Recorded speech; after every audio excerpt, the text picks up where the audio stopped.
Horários de crianças autistas reduzidos na escola. Isso é ilegal.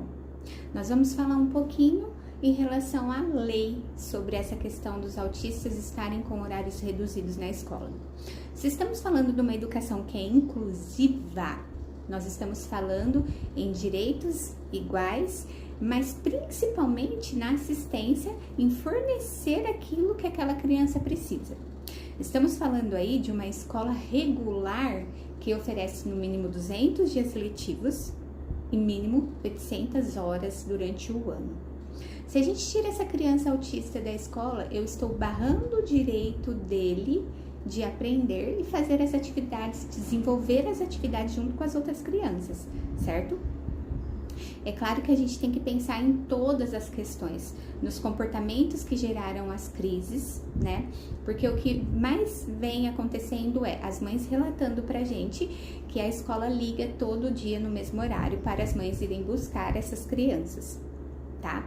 Muitas vezes aí dura em torno de 2h30, 3 horas, vamos dizer assim. Sempre o mesmo horário. Primeiro a gente tem que entender. É óbvio que a gente nunca vai deixar essa criança numa crise, num estado de sofrimento extremo, tá? Primeiro a gente tem que ver a questão, se ela está se autolesando ou heterolesando, tem toda essa questão, ok? É óbvio também que ninguém da escola recebeu orientações e capacitações para isso, mas a gente precisa buscar. A gente precisa sim tentar se capacitar cada vez mais para incluir essas crianças de uma forma muito mais efetiva.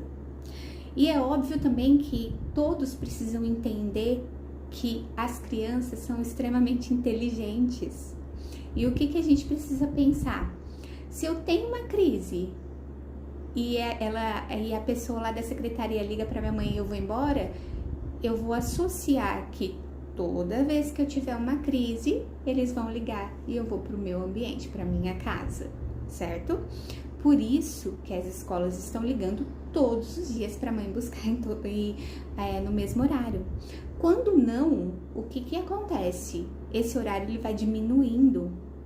Como eu já falei em alguns vídeos atrás, a escola ela não é um ambiente prazeroso para muitas crianças.